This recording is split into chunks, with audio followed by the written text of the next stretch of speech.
I'm scared. I'm writing this from the bathroom right now. I'm pretty sure he was asleep when I got out of bed, but I don't know how long I could stay here without making him suspicious if he isn't. I fear that the man I married isn't the man laying on our bed right now. I just want someone to tell me that I'm crazy, or that this is all part of some screwed up dream I'm having right now that I'll soon wake up from. A couple of years ago, I was at the lowest point of my life. My mental health was down in the gutter, and I had started to isolate myself. I never had many friends to begin with, and the few I did weren't really friends, as much as superficial acquaintances. I was born and raised in a small town in Missouri, and moving to Los Angeles, California for college had seemed exciting at first, but it all came crashing down with the loneliness of it all set in. I had a hard time socializing and spent my college years without really going out much or making any friends. I had pretty much lost a lot of my social skills and had started to become bitter. I would spend a lot of my time on the internet complaining about the way the world was, just scrolling for hours without really feeling any sense of joy. There were days I would completely disassociate for hours at a time, and at night I would break down crying. Things got worse for me when I signed up for a dating app. At first, it seemed exciting. Scrolling to a sea of men, I found myself fantasizing about potentially breaking out of this lonely hell. But what I really got out of this app were self-esteem issues and a feeling of disgust directed towards myself. I had gone on dates with people I really wasn't attracted to out of desperation, and when things led nowhere, I felt disgusted with myself. At this point, I had completely withdrawn from society, and my grades started to suffer as I just did the bare minimum. I had stopped caring for myself. All I had was a part-time job and an empty life. That's when I met Jay. My phone popped with a notification telling me that I had another match. It didn't really matter much to me at first, as I was used to things going nowhere on those apps. But Jay felt different. Jay was an immigrant. He had been in this country for 2 years at that point, and he too had a hard time socializing. Work and education had taken up most of his time, and much like me, he hoped to find a way out of the loneliness through the app. But what struck me about Jay was his optimistic way of looking at things. He was a man who would notice the good that would come out of a situation and wouldn't let it bring him down. It felt like a bright light that had been lit in my dark world, and now all that mattered was that I spent every second with him. 5 years later, we were both happily married. I was so happy that the past felt like a shadow of a bad dream that had long faded. Jay and I worked hard to pay the bills, but we cherished the moment we had together. We also got a little kitten, the sweetest little orange goblin.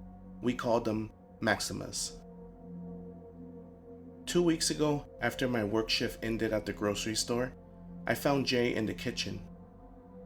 Instantly, I knew something was wrong.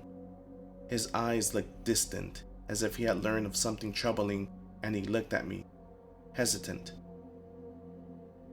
He told me that his father back in India was sick, and that he needed to go visit him. I comforted him, and even though I was reluctant to let him go, I knew that it was something he had to do.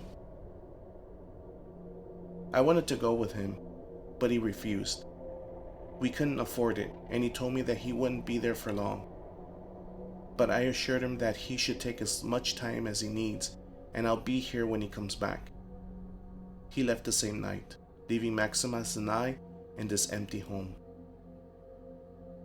We talked on the phone every night. I wanted to FaceTime him every day, but he was in a rural part of India, where it was difficult for him to connect to the internet. I picked up more hours during the day, knowing that he wouldn't be there when I got home. But when I did get home, I'd be looking forward to our calls. When we weren't talking, I'd take the time to play with Maximus. But it felt like he really missed Jay much more than I did. meowing every night, looking for him. 4 days ago, Jay called me to tell me that his father was recovering and that he would be fine. This was great news, and I got excited when he told me that he would be coming back the next day. I took 2 days off. I went a little overboard with decorating the house for his arrival. I also made chicken Alfredo for dinner, a recipe he loved. I drove to the airport to pick him up and found him waiting for me outside. The second he got in my car, I felt wrong. I can't really find a word for it, but I will try to describe how it felt. I remember chills running up my spine, and I felt the urge to shield myself. I felt uncomfortable around him. He greeted me, but it felt very unenthusiastic, like he didn't care to see me at all. I brushed it up to exhaustion and let him rest in silence as I drove us home.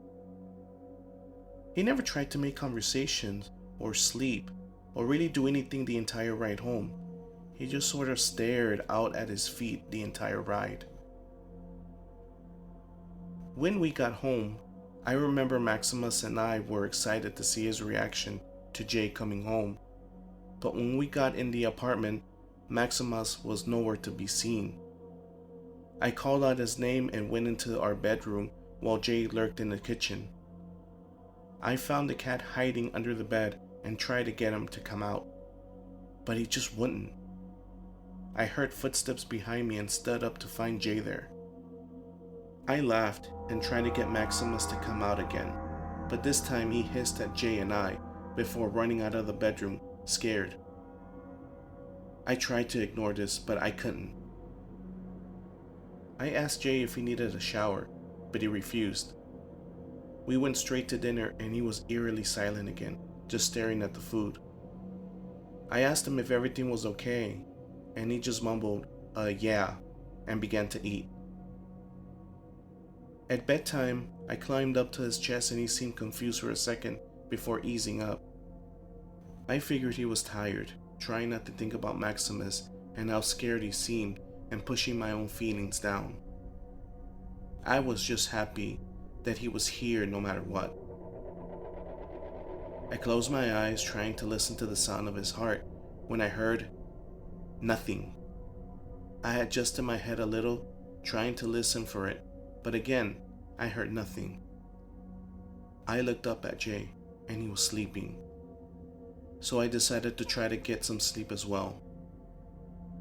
I'm not religious, but I said a little prayer before sleeping because I was a bit scared. I didn't turn the lights off since he didn't seem to mind either. That night, I had terrible dreams. I heard this drumming in my dreams, along with the sounds of bells ringing violently. I heard a woman scream, and then immediately heard a child scream. Shadows formed by a fire casted the shape of a skinny man on the wall, and then the shadow grew horns. I jolted up. Jay was no longer in bed. I had the worst headache of my life that morning. Jay wasn't home. I went to feed the cat, but Maximus didn't run up to me as he usually would when it was feeding time. I filled his bowl and then went looking for him. I found him hiding under the couch. I tried to get him out again, but he scratched me, hissing and then running into the bedroom. I had a sinking feeling in my gut, and I called Jay. His phone rang, and I heard it in the bedroom. Wherever he was, he had left his phone behind. I stayed up all day waiting for him, eventually falling asleep on the couch. My head was killing me. I woke up in the dark. I slept through the day somehow. My head throbbed and I woke up to Jay standing over me with a smile. I flinched and sank away. The smile disappeared as fast as I did, changing to a more neutral expression.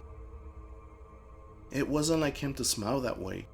It was too fake, like he was mimicking something he didn't understand. I asked him how long he had been standing there and where he'd been all day. He announced that he had a few work-related errands to run. Yes, he literally said he had work-related errands to run. He gave me another vague reply when I pressed him about it. I asked once again if he was okay, and he said he was, and that he was just tired. I asked him if he knew where Maximus was. He laughed and said that he probably was around the house, somewhere. "I got you a present," Jay said, while slowly smiling. That fake smile started to creep up on his face again, sending shivers down my spine. It was like the smile of a predator, comforting prey into a false sense of security.